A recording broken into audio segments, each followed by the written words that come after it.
그날은 이상했어요. 평소 같으면 절대 안 싣는 매트리스를 억지로 트럭에 실어야 했거든요. 그것도 가져가세요. 어차피 쓰레기 치우러 오신 거잖아요. 그 며느리의 말투엔 냉기가 서렸습니다. 트럭 뒤에 던져진 매트리스에서 쿵 하고 묵직한 소리가 났어요. 그땐 몰랐죠. 그 속에 1kg짜리 금괴 5개, 내 인생을 뒤흔들 일이 들어 있었단 걸요. 은퇴한 지 3년, 이름은 박정호, 68살. 평생 공장에서 일하다가 퇴직금으로 낡은 트럭 하나를 샀습니다. 고철과 가전제품을 모아 파는 게 지금의 일이지요. 사람들은 노인네가 뭘 그렇게 고생하냐고 하지만 하루라도 일하지 않으면 마음이 허전했습니다. 은퇴한 지 3년, 이름은 박정호, 68살. 평생 공장에서 일하다가 퇴직금으로 낡은 트럭 하나를 샀습니다. 고철과 가전제품을 모아 파는 게 지금의 일이지요. 사람들은 노인네가 뭘 그렇게 고생하냐고 하지만 하루라도 일하지 않으면 마음이 허전했습니다. 정호에게는 철칙이 하나 있었어요. 침대, 매트리스, 소파는 절대 안 싣는다. 냄새나고 부피 크고 돈도 안 되고 버리기도 힘들었거든요. 냉장고는 돈이 되지만 매트리스는 돈이 안 된다. 그게 그의 입버릇이었습니다. 그날도 평소처럼 새벽에 트럭 시동을 걸었습니다. 오늘은 철가구 몇 개만 더하면 되겠네. 라디오에서 흘러나오는 트로트를 따라 흥얼거리며 서울 외곽의 고급 주택가 골목으로 들어섰죠. 대문이 크고 울타리가 번쩍이는 집 앞에 버려진 가전 몇 개가 깔끔히 정리되어 있었습니다. 이런 집은 뭐든 깨끗해. 정호는 냉장고를 실으려다 집 안에서 나오는 한 여자를 봤습니다. 하얀 블라우스, 고급스러운 귀걸이, 차가운 눈빛. 그녀가 바로 윤지연, 이 집 며느리였습니다. 아저씨, 저기 매트리스도 좀 가져가 주세요.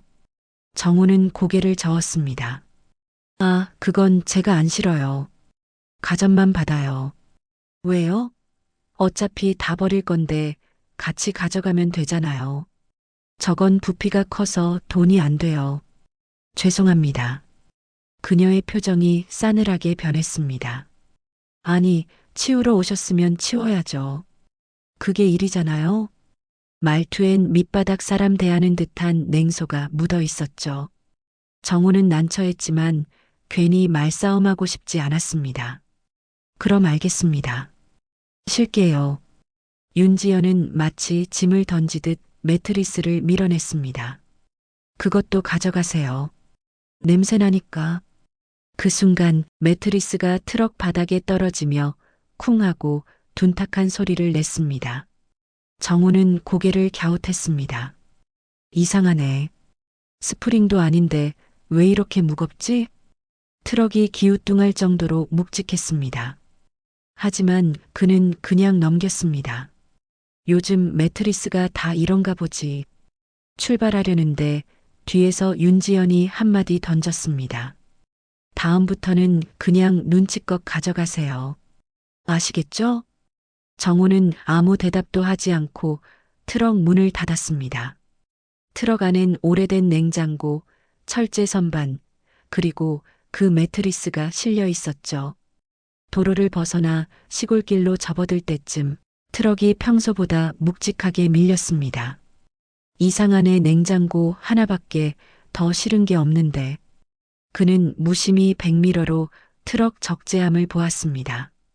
바람에 흔들리는 그 매트리스가 왠지 모르게 불길한 그림자처럼 보였습니다. 집에 도착하자 아내 이선자가 마당에서 빨래를 걷고 있었습니다. 여보, 오늘은 좀 일찍 들어왔네? 응, 오늘은 이상하게 무거운 게 하나 있어서. 뭔데 그래요? 매트리스야. 원래 안 씻는데 억지로 실으라고 해서. 이선자는 코를 찡그렸습니다. 아이고, 그런 건 왜 가져와요?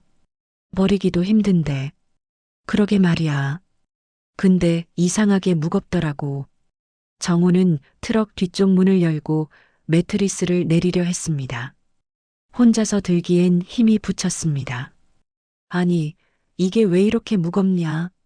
매트리스를 살짝 기울이는 순간 안쪽에서 딸깍하는 금속성 소리가 났습니다. 순간 정호는 멈췄습니다. 이게 뭐야, 스프링 소리도 아니고. 호기심이 생겼지만 그저 트럭 한켠에 세워두었습니다. 내일 버리자. 오늘은 피곤하니까. 그날 밤 잠자리에 누운 정호는 계속 그 소리가 맴돌았습니다. 딸깍 쿵. 낡은 매트리스에서 난리 없는 소리였습니다. 그는 뒤척이다가 중얼거렸습니다. 내일 한번 뜯어볼까? 다음 날 아침 햇살이 마당에 비칠 때 정호는 칼과 드라이버를 들고 트럭 앞으로 갔습니다. 매트리스 겉면의 천을 칼끝으로 살짝 그었습니다. 속에서 손뭉치와 먼지가 흩날렸습니다. 그리고 그 밑에 번쩍이는 금빛 무언가가 보였죠. 이게 뭐야? 그는 손을 떨며 솜을 헤쳤습니다. 거기엔 벽돌만한 금괴가 하나, 둘, 셋. 1kg짜리 금괴 5개. 순간 정호는 말을 잃었습니다.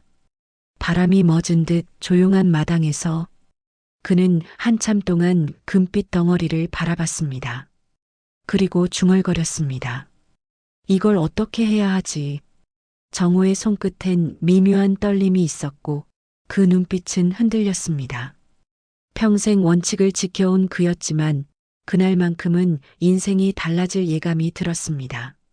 하지만 그 예감이 그를 어디로 데려갈지는 아직 아무도 몰랐습니다. 그날 아침 박정호는 평소보다 일찍 눈을 떴습니다. 밤새 머릿속을 맴돈 건 그 매트리스였습니다. 이상하게 무거웠단 말이지 스프링 때문은 아닐 텐데. 창밖으로 햇살이 비치자 트럭의 기대선 매트리스가 눈에 들어왔습니다. 그냥 버리자니 찝찝하고 그렇다고 그냥 두기도 이상했죠. 결국 그는 드라이버를 들고 매트리스 겉면을 살짝 그었습니다. 먼지가 뿌옇게 피어오르고 손뭉치 사이로 뭔가 단단한 게 손끝에 닿았습니다. 이게 뭐지? 조심스레 솜을 젖히자 금빛으로 번쩍이는 네모난 덩어리가 드러났습니다. 순간 정호는 손을 멈췄습니다. 빛이 너무 강했습니다. 태양 아래서 반짝이는 그것은 분명 금이었습니다. 손바닥만 한 크기, 무게감이 느껴지는 벽돌 같은 금속. 그는 그 자리에서 한참을 말없이 서 있었습니다. 숨이 막히는 듯했고 가슴이 쿵쾅거렸습니다. 이게 금인가? 손끝이 떨렸습니다. 솜을 더 걷어내자 그 밑에 똑같은 금괴가 하나, 둘, 셋, 넷, 5개. 총 5개. 1kg짜리 금괴 5개. 그건 평생 만져보지도 못한 부였습니다. 여보, 이리 좀 와봐요. 부엌에서 아침을 준비하던 이선자가 놀라 뛰어나왔습니다. 왜 그래요? 무슨 일 있어요? 이거 좀 봐. 매트리스 안에 이런 게 있었어. 이선자는 처음엔 농담인 줄 알았습니다. 그게 뭐야, 금이야? 응, 진짜 금인 것 같아. 이렇게 무거운 게 5개나 들어있어. 어머나 세상에, 그게 어디서 난 거야? 어제 그 부잣집 있잖아. 며느리가 억지로 실으라던 그 매트리스야. 이선자는 얼굴이 굳었습니다. 그럼 그 집 거겠네. 빨리 돌려줘야지. 정호는 잠시 망설였습니다. 글쎄, 근데 왜 이런 걸 매트리스 속에 넣었을까? 도둑이 숨겨놓은 건 아닐까? 둘은 한참을 마주보고 있었습니다. 말없이 금괴를 바라보는 부부의 얼굴엔 복잡한 감정이 섞여 있었죠. 두려움, 놀람, 그리고 아주 잠깐의 욕심. 정호는 손에 금괴 하나를 들었습니다. 무게가 손바닥을 눌렀습니다.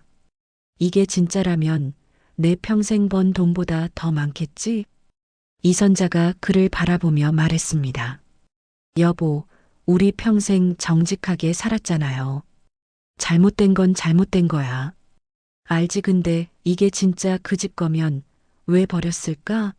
일부러 숨긴 건가? 정우는 금괴를 다시 박스에 담았습니다. 일단 경찰에 신고하자. 우리가 괜히 잘못 건드리면 큰일 나. 이선자는 고개를 끄덕였지만 한편으로 걱정이 앞섰습니다. 괜히 신고했다가 그 집에서 우리한테 뒤집어 씌우면 어쩌려고? 그래도 숨기는 게 더 문제지. 정직하게 해야지. 그날 오후 그는 동네 파출소로 향했습니다. 트럭 뒤에 금괴 상자를 싣고서 말이죠. 경찰은 처음엔 믿지 못했습니다. 금괴요? 어디서요? 매트리스 안에서 나왔습니다.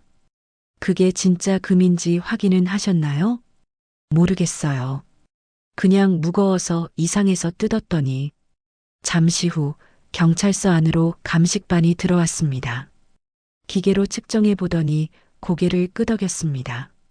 순금 맞습니다. 1kg짜리 5개. 정우는 머리를 극적였습니다. 이게 참. 경찰은 신분증을 확인하고 경위를 적었습니다. 박정호 씨, 이건 상당히 큰 사건이 될 수 있습니다. 혹시 누가 버린 건지 기억나십니까? 그냥 부잣집 며느리가 버리라 해서 가져왔습니다. 제가 원해서 가져간 건 아닙니다. 며칠 뒤 경찰에서 연락이 왔습니다. 박정호 씨, 그 집 주인이 찾아왔습니다. 정우는 놀랐습니다. 찾아왔다고요? 네, 재벌가 며느리분이 직접 오셨습니다. 금괴를 찾고 싶다고 하시네요. 그녀는 경찰서에서 처음 봤던 것보다 훨씬 침착했습니다. 아저씨, 그 매트리스요. 그거 저희 집에서 버린 거 맞아요. 예, 제가 가져갔죠. 근데 왜 그런 걸 매트리스 속에 넣으셨어요? 윤지연은 눈을 피했습니다. 그건 오래된 물건이라 버린 거예요. 금괴를요? 그건 저도 몰랐어요. 경찰은 냉정히 물었습니다. 그럼 이 금괴의 소유주는 누구입니까? 윤지연은 대답을 머뭇거렸습니다. 그건 시아버지 겁니다. 돌아가신 시어머니가 남겨둔 거예요. 정우는 잠자코 그녀를 바라봤습니다. 그녀의 손이 살짝 떨리고 있었습니다. 그럼 왜 그걸 매트리스에 넣었습니까? 몰라요. 시어머니가 숨긴 거래요. 저도 몰랐어요. 하지만 정우는 믿기 어려웠습니다. 그녀의 표정은 뭔가 감추는 듯 했습니다. 경찰은 조사 후 연락드리겠습니다라며 정우를 돌려보냈습니다. 그날 밤 그는 잠을 이루지 못했습니다. 이게 단순히 잃어버린 물건일까? 그의 머릿속엔 금빛보다 더 무거운 생각들이 떠다녔습니다. 내가 뭘 잘못한 건 아닐까? 괜히 엮인 건 아닐까? 며칠 뒤 뉴스에 그의 얼굴이 나왔습니다. 버려진 매트리스에서 금괴 5개 발견, 정직한 시민의 신고. 동네 사람들은 대단하네 하며 그를 칭찬했지만 정우는 마음이 무거웠습니다. 그 집에서는 연락이 없었고 경찰에서도 조사 중입니다라는 말뿐이었죠. 그는 트럭 운전을 다시 시작했지만 매번 길가에 버려진 물건을 볼 때마다 마음이 불편했습니다. 이번에도 뭔가 숨겨져 있을까? 또 이상한 일에 휘말리면 어쩌나. 그날 이후 정호의 트럭에는 매트리스가 다시는 실리지 않았습니다. 그는 여전히 성실히 일했지만 그의 시선은 늘 뒷거울 속으로 향했습니다. 거기엔 언제나 그날의 매트리스가 있었습니다. 묵직하고 이상했던 그날의 무게가 아직도 트럭 한켠에 남아있는 듯했죠. 뉴스에 내 얼굴이 나왔을 때 나는 솔직히 기분이 묘했습니다. 정직한 시민, 버려진 매트리스에서 금괴 발견. 화면 속에서 나는 트럭 모자 눌러 쓴 채 서 있었죠. 동네 사람들은 역시 박 아저씨답다 하며 박수를 쳤지만 나는 그날 밤 단 한숨도 잘 수 없었습니다. 왜냐면 그 금괴의 주인이 진짜로 그 재벌가 사람들일까? 아니면 누군가 감춘 걸까? 그 의문이 머릿속을 떠나지 않았습니다. 다음 날 오전 경찰서에서 다시 연락이 왔습니다. 박정호 씨, 잠시 와주시겠어요? 관련해서 확인할 게 있습니다. 서류철을 들고 기다리던 형사가 말을 이었습니다. 그 금괴 말입니다. 출처가 조금 이상합니다. 이상하다니요? 회장님 댁 장부에는 그런 금괴가 등록된 적이 없습니다. 공식적인 자산이 아니에요. 정우는 눈을 크게 떴습니다. 그럼 불법 자금인가요? 형사는 조심스럽게 고개를 끄덕였습니다.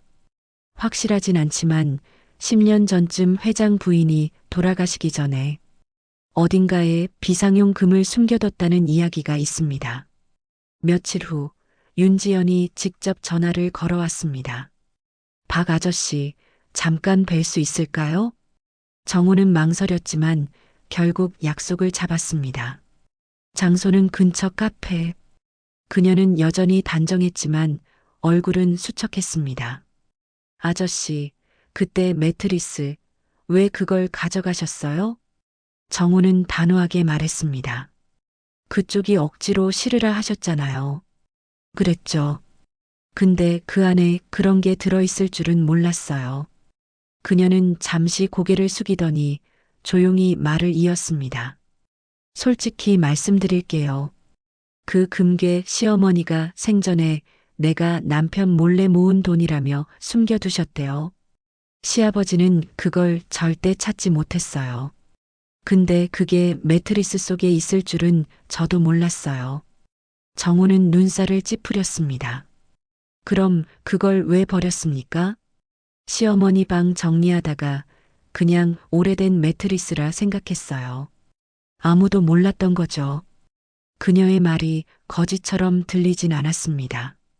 하지만 이상했습니다. 그녀의 손끝이 계속 떨리고 있었거든요. 며칠 후 회장 본인이 직접 경찰에 출석했습니다. 언론사들이 몰려들었고 기자들이 플래시를 터뜨렸죠. 회장님, 금괴의 소유권은 누구에게 있습니까? 그건 제 아내가 남긴 겁니다. 내겐 그 금의 존재를 몰랐습니다. 그 말이 뉴스로 퍼지자 세상은 떠들썩해졌습니다. 재벌가 금괴 사건, 진짜 주인은 고인된 부인. 버려진 매트리스 속 금괴, 우연인가 운명인가. 하지만 그 와중에 정우는 이상한 전화를 받았습니다. 박정호 씨죠? 조용히 좀 계셔주세요. 낯선 남자의 낮은 목소리였습니다. 그 금괴 문제 더 이야기 안 하는 게 좋을 겁니다. 괜히 엮이면 피곤해져요. 뚝 전화가 끊겼습니다. 정우는 한동안 수화기를 들고 멍하니 서 있었습니다. 누구야 이 사람들. 가슴이 서늘해졌습니다. 며칠 뒤밤 누군가 그의 집 앞에 다녀간 흔적이 있었습니다. 트럭 문이 반쯤 열려 있었고 마당 한켠에 매트리스 자국이 조금 움직여 있었습니다. 아내가 물었습니다. 여보, 누가 왔다 갔어요? 모르겠어. 그런데 누가 트럭을 건드린 것 같아. 정우는 서둘러 경찰에 신고했습니다. 하지만 경찰은 말했다. 흔적은 있는데 뚜렷한 증거가 없습니다. 그때부터 그는 불안했습니다. 밤마다 트럭을 점검하고 문단속을 여러 번 확인했습니다. 내가 뭘 잘못한 걸까? 정직하게 신고했을 뿐인데 왜 자꾸 뒤가 불안하지? 어느 날 파출소에서 다시 전화가 왔습니다. 박정호 씨, 추가 확인을 위해 경찰서로 와주셔야겠습니다. 그는 한숨을 쉬며 모자를 썼습니다. 경찰서에 들어서자 형사가 말했다. 금괴 사건 관련해서 새로운 사실이 나왔습니다. 그게 뭡니까? 금괴 5개 중 1개가 최근 유통된 새 공품으로 확인됐습니다. 그게 무슨 뜻이죠? 그중 일부는 오래된 게 아니라 최근 누군가가 추가로 넣은 것 같습니다. 정우의 눈이 커졌습니다. 그럼 그 매트리스에 원래는 5개가 아니었다는 말입니까? 그럴 가능성이 큽니다. 즉, 누군가 금괴를 숨기려 했거나 덮으려 했던 것이죠. 그는 그제야 깨달았습니다.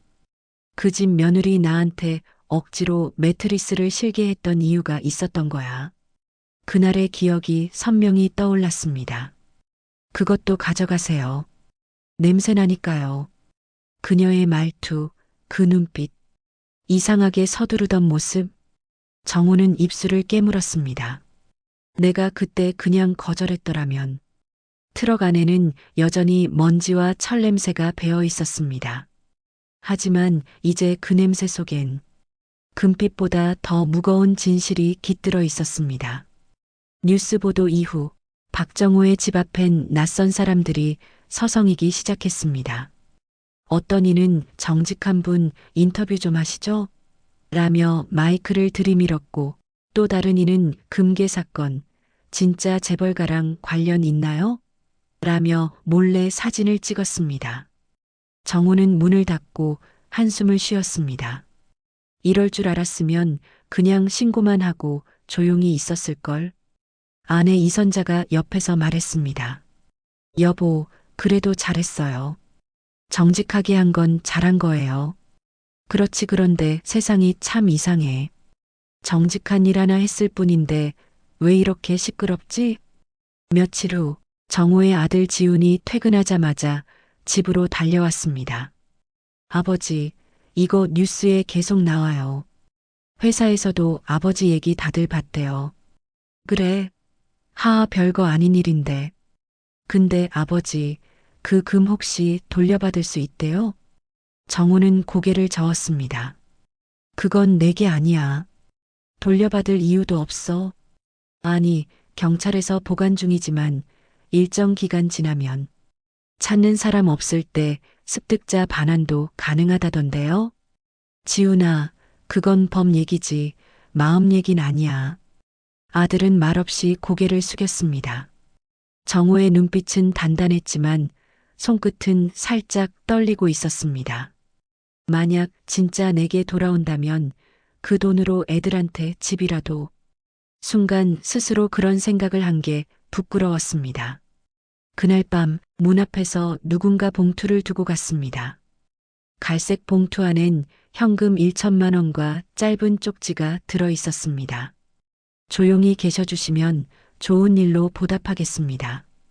정우는 그 자리에서 숨이 막혔습니다. 이게 뭐야, 누가 이런 걸? 이선자가 봉투를 보자마자 손을 털었습니다. 여보, 이거 경찰에 바로 가져다 줘요. 그래야지. 이런 건 불길해. 그는 다음 날 아침 봉투를 들고 파출소로 갔습니다. 경찰은 얼굴을 굳히며 말했다. 비슷한 일이 몇 번 있었습니다. 이번 사건 생각보다 더 깊은 데까지 뻗어 있을지도 모릅니다. 그날 저녁 윤지연이 다시 나타났습니다. 이번엔 경찰이 아니라 정우의 집 앞이었습니다. 트렌치 코트를 입고 선글라스를 쓴 채였습니다. 박 아저씨 잠깐만 얘기 좀 할 수 있을까요? 이 밤에 무슨 일이십니까? 그때 일 너무 죄송해서요. 제가 아저씨한테 너무 심하게 굴었죠. 이제 와서 그런 말은. 윤지연은 고개를 숙이며 작은 봉투를 내밀었습니다. 이건 제 사비예요. 보답이라 생각해 주세요. 그럴 필요 없습니다. 받아주세요. 아저씨 아니었으면 저희 집은 난리 났을 거예요. 정우는 단호하게 손을 내저었습니다. 그날 매트리스 억지로 실게 하신 거 이유가 있죠? 그녀의 얼굴이 하얗게 굳었습니다. 그게 무슨 말씀이세요? 경찰이 그러더군요. 금괴 중 하나는 최근 만든 거라던데요. 잠시 정적이 흘렀습니다. 윤지연은 입술을 깨물고 시선을 돌렸습니다. 아저씨, 그건 그냥 잊어주세요. 그럴 순 없습니다. 제발이요. 저도 억울한 사정이 있었어요. 그녀는 떨리는 목소리로 말을 이었습니다. 시아버지가 그 돈의 존재를 알면 저희 가족은 끝이에요. 그래서 그걸 숨기려 한 겁니까? 네. 하지만 이렇게 될 줄은 몰랐어요. 그녀는 울먹이며 떠났고 정호는 한동안 그 자리에 서 있었습니다. 가로등 불빛이 트럭 위로 비쳤고 그 안에는 여전히 철제 가구와 냉장고 그리고 한때 금을 품었던 그 매트리스 자국이 남아 있었습니다. 그는 깊게 숨을 내쉬며 혼잣말했습니다. 이 세상엔 버린 것도 숨긴 것도 결국 드러나게 돼 있구나. 그날 밤 정우는 조용히 일기를 꺼내 적었습니다. 돈이 아니라 마음이 나를 시험했다. 그리고 나는 오늘 간신히 이겼다. 서울 강남 회장 저택. 넓은 응접실 안공기는 무겁게 내려앉아 있었습니다. 최 회장은 소파에 앉아 금괴 사진이 실린 신문을 뚫어져라 보고 있었습니다. 이게 우리 집 매트리스에서 나왔다고? 맞은편에 앉은 윤지연은 손끝을 꼬집듯 쥐고 있었습니다.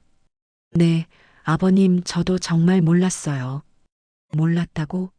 너희가 정리한 방에서 내가 버린 매트리스에서 나왔는데 몰랐다고? 회장의 목소리는 낮았지만 칼날 같았습니다. 옆에 있던 김 기사가 조심스레 입을 열었습니다. 회장님, 그 금괴는 예전에 사모님께서 따로 모아두셨던 것으로 알고 있습니다. 그걸 내가 어떻게 아느냐? 10수년 전에 사모님이 제게 혹시 모를 때를 대비해 숨겨두라 하셨습니다. 다만 그 장소까진 몰랐습니다. 윤지연의 얼굴이 하얗게 질렸습니다. 그럼 시어머니가 그걸 숨겨둔 거였어요? 회장은 신문을 구기며 말했다. 그럼 넌 왜 그걸 버렸냐? 그걸 모르고 버렸다고? 저는 그냥 오래된 매트리스인 줄 알았어요. 회장은 한동안 말을 잇지 못했습니다. 너 때문에 온 나라가 떠들썩하다. 금괴 사건, 재벌가 비자금이니 뭐니 지금 언론은 난리야. 한편 박정호의 집.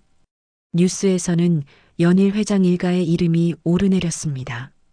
최 회장 일가, 금괴 은닉 의혹 수사 확대, 매트리스 금괴 사건, 재벌가 도덕성 논란. 이선자가 TV를 보며 중얼거렸습니다. 이제 보니 우리가 괜히 엮였던 게 아니었네. 정호는 묵묵히 밥을 뜨며 말했습니다. 그저 신고했을 뿐인데 일이 이렇게 커질 줄은 몰랐지. 이제 조용히 지나가겠지? 글쎄, 세상 일이 그렇게 간단하진 않지. 그때 전화가 울렸습니다. 번호는 비공개. 정호는 잠시 망설이다 받았습니다. 박정호 씨죠? 낯선 남자의 낮고 침착한 목소리. 괜히 남의 일에 너무 깊이 관여하지 마세요. 정직도 때론 목숨값이 될 수 있으니까요. 뚝. 전화가 끊겼습니다. 이선자가 놀라며 물었습니다. 누구야? 모르겠어. 그런데 느낌이 좋진 않네. 그날 저녁 경찰서에서는 새로운 진술이 나왔습니다. 김 기사가 조사실에서 조용히 말했다. 사실 사모님이 돌아가시기 직전에 저한테 종이 한 장을 주셨습니다.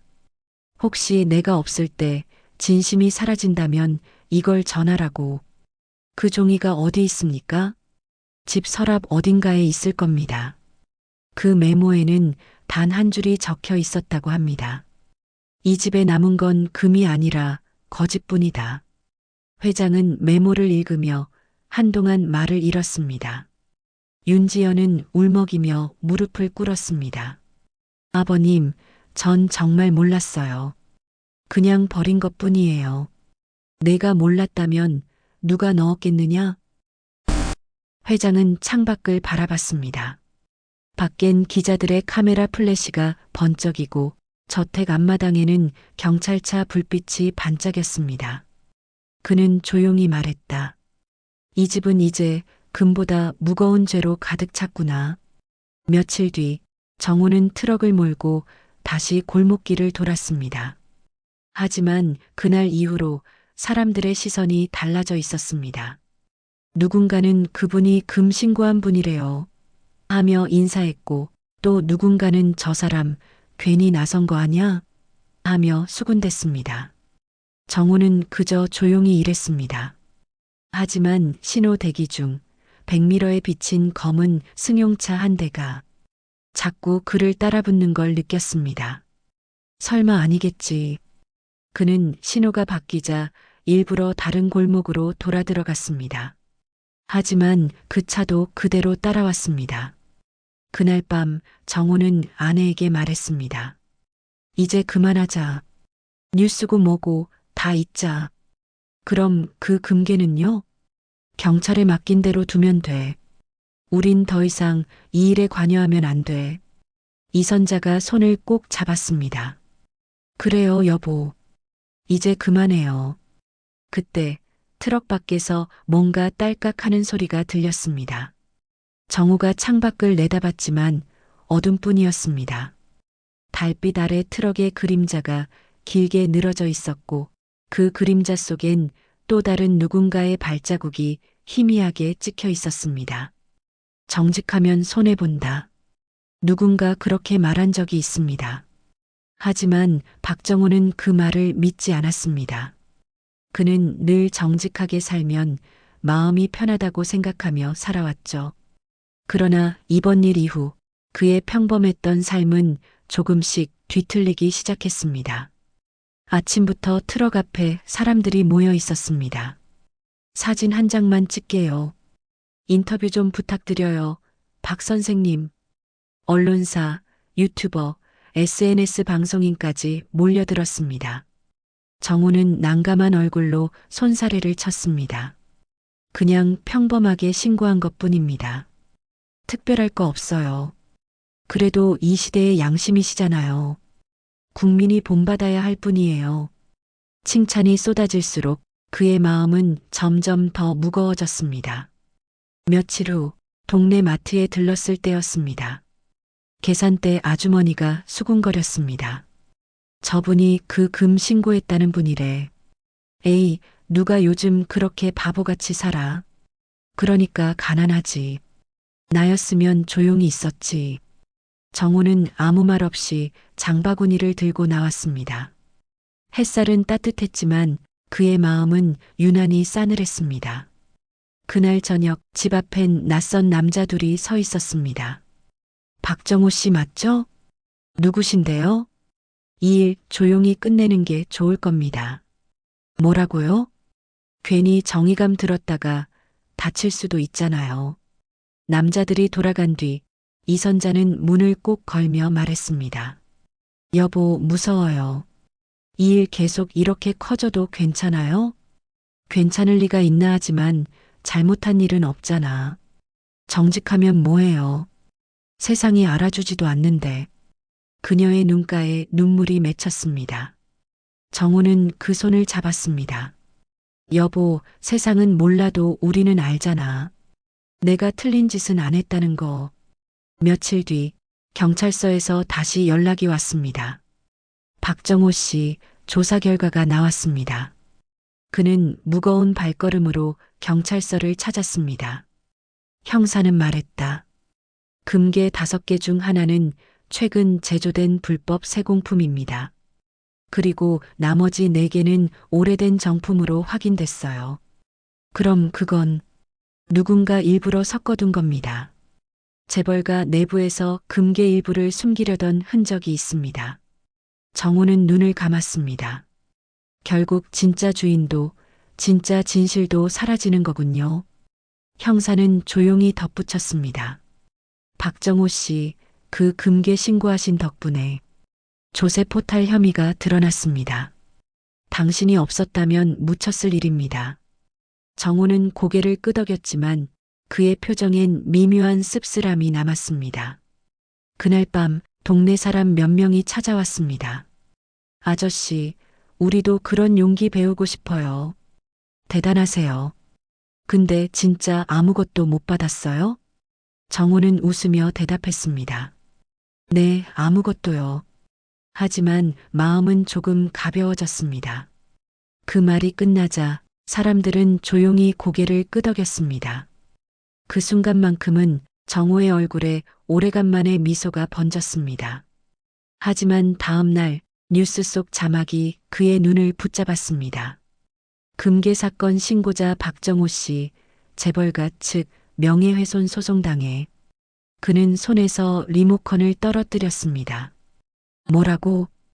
이선자가 놀라서 달려왔습니다. 이게 뭐예요? 나보고 명예훼손이라네. 내가 거짓말을 했다고. 그의 얼굴에 실소가 번졌습니다. 정직한 게 죄가 되는 세상이구나.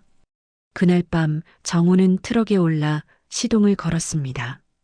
라디오에서는 DJ가 말하고 있었습니다. 오늘의 주제는 정직의 대가입니다. 여러분은 진심이 통한다고 믿으시나요? 창밖엔 빗방울이 떨어졌습니다. 그는 말없이 트럭 핸들을 꽉 쥐었습니다. 그래도 나는 거짓으로 살 순 없지. 트럭의 헤드라이트가 어둠을 뚫고 도로 위를 비추었습니다. 그리고 그 불빛 속엔 마치 금빛처럼 반짝이는 작은 빗방울들이 떨어지고 있었습니다. 며칠 동안 연락이 없었습니다. 뉴스에서도 내 이름이 사라지고 그 흔한 기자 전화조차 끊겼습니다. 모든 게 조용해졌지만 마음은 더 불안했습니다. 여보, 이제 진짜 끝난 거죠? 이선자가 물었습니다. 정우는 대답하지 않았습니다. 끝났으면 좋겠는데 뭔가 아직 남은 느낌이야. 그날 오후 한 통의 등기 우편이 도착했습니다. 발신인은 김 기사. 회장댁에서 오랫동안 운전기사로 일하던 그 사람이었습니다. 봉투 안에는 짧은 편지 한 장과 오래된 노트 한 권이 들어 있었습니다. 박 선생님, 이건 사모님이 돌아가시기 전에 남기신 겁니다. 언젠가 진심을 알아주는 사람이 나타나면 이걸 전해라 하셨습니다. 사모님은 금괴보다 더 중요한 걸 남기셨습니다. 정우는 떨리는 손으로 노트를 펼쳤습니다. 표지엔 진실은 무겁지만 반드시 떠오른다라는 문장이 쓰여 있었습니다. 첫 장엔 회장 부인의 필체로 된 일기가 적혀 있었습니다. 남편은 나의 사랑이자 두려움이었다. 그가 모르는 금은 내가 그에게서 지켜낸 시간의 조각이다. 윤지연 그 아이는 내 친딸의 아이였다. 그러나 남편은 절대 받아들이지 않았다. 정우의 눈이 커졌습니다. 윤지연이 친손녀가 아니라 숨겨진 딸의 아이였다고? 일기는 계속 이어졌습니다. 그 아이가 시집 올 때 내가 몰래 금괴를 매트리스에 넣었다. 혹시라도 힘든 날 그게 아이의 방패가 되길 바랐다. 하지만 세상은 잔인하다. 진심은 숨기지 않으면 살아남지 못한다. 정우는 손을 떨며 노트를 덮었습니다. 그럼 윤지연이 버린 게 아니라 그녀가 몰랐던 거였구나. 며칠 뒤 그는 다시 경찰서를 찾아갔습니다. 이걸 좀 봐주십시오. 회장 부인께서 남긴 유서 같은 겁니다. 형사는 놀라며 일기를 넘겨봤습니다. 이게 사실이라면 사건의 방향이 완전히 달라집니다. 그날 저녁 경찰은 회장 댁을 다시 수색했습니다. 그리고 서재 벽 뒤에서 오래된 금고를 발견했습니다. 그 안에는 금괴와 함께 봉인된 편지 한 통이 들어 있었습니다. 윤지연에게 이 금은 내 어머니의 이름으로 남긴 내 마지막 진심이다. 뉴스는 다시 한번 세상을 흔들었습니다. 매트리스 금괴 사건, 회장 부인의 유언으로 마무리. 은폐된 가족사, 그리고 진실을 밝혀낸 평범한 시민. 윤지연은 눈물을 흘리며 기자 앞에서 말했습니다. 전 몰랐어요. 시어머니가 저를 위해 그걸 숨기신 줄은. 그럼 왜 버리셨습니까? 그냥 낡은 매트리스라 생각했어요. 버릴 땐 몰랐어요. 그게 어머니의 마음이었을 줄은. 그 인터뷰를 TV로 보던 정호는 한참을 말없이 화면을 바라봤습니다. 이선자가 물었습니다. 이제 정말 끝난 거네요? 정호는 고개를 끄덕였지만 미소는 짙은 슬픔에 묻혀 있었습니다. 결국 금이 아니라 진심이 묻혀 있었던 거였어. 며칠 후 윤지연은 직접 정호의 집을 찾아왔습니다. 아저씨, 그때 제가 정말 몰랐어요.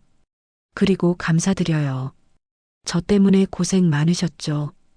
정호는 조용히 웃었습니다. 이제라도 진실이 밝혀졌으니 됐죠. 그녀는 고개를 숙이며 작은 상자를 내밀었습니다. 이건 시어머니가 남긴 편지 중 하나예요.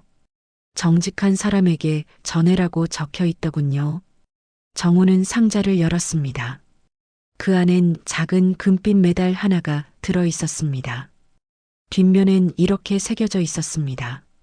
정직은 늦게 오지만 반드시 도착한다. 그날 밤 정호는 트럭 위에서 별을 바라봤습니다.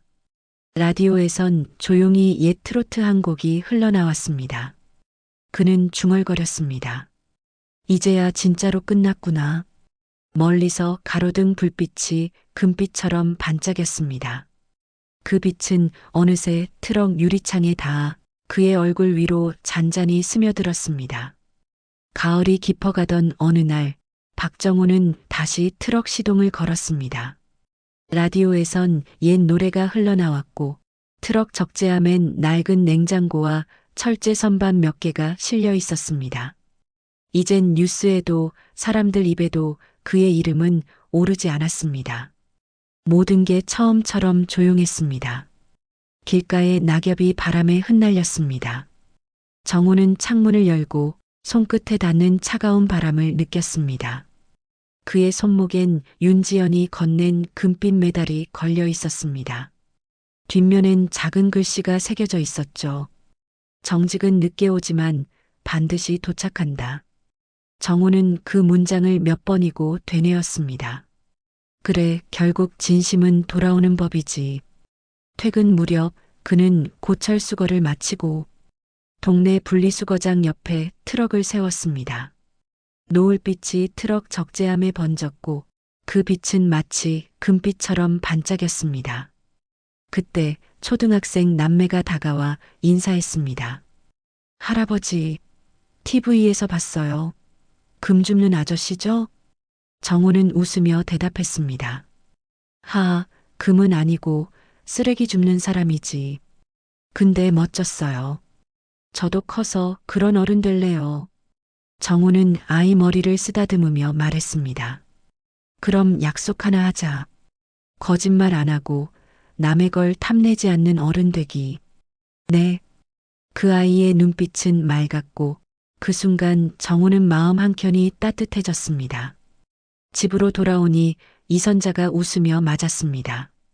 오늘은 평온하네요. 그래, 오랜만에 평범해서 좋네. 이젠 진짜 끝이죠?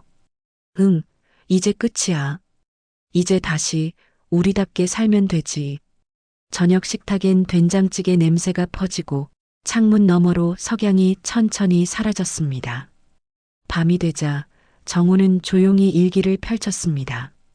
며칠 전 윤지연에게서 받은 마지막 편지가 한 장 끼워져 있었습니다. 아저씨, 덕분에 제 인생이 달라졌어요. 돈보다 중요한 걸 알게 됐어요. 언젠가 저도 누군가에게 마음의 금을 건넬 수 있는 사람이 되겠습니다. 정호는 미소를 지었습니다. 그래, 그게 진짜 부자지. 그는 트럭을 한 번 더 닫고 하늘을 올려다봤습니다. 가을밤 하늘엔 별이 총총했고 그 중 하나가 유난히 밝게 빛났습니다. 그는 중얼거렸습니다. 아직 세상은 나쁘지 않네. 정직한 사람도 이렇게 살 수 있으니까. 그 말이 끝나자 라디오에서 마지막 멘트가 흘러나왔습니다. 사람들은 종종 말합니다. 돈이 인생을 바꾸고 운이 행복을 만든다고. 하지만 그건 절반의 진실일 뿐입니다. 진짜 부자는 양심을 팔지 않은 사람입니다. 정직은 느리지만 결코 멈추지 않습니다. 그리고 언젠가 반드시 그 마음이 금이 되어 돌아옵니다. 트럭의 시동이 다시 걸렸습니다. 엔진 소리와 함께 조용한 골목길을 달려나가는 박정호의 뒷모습. 그의 트럭 뒤에는 햇살에 반사된 듯한 작은 금빛 한 줄기가 따라가고 있었습니다.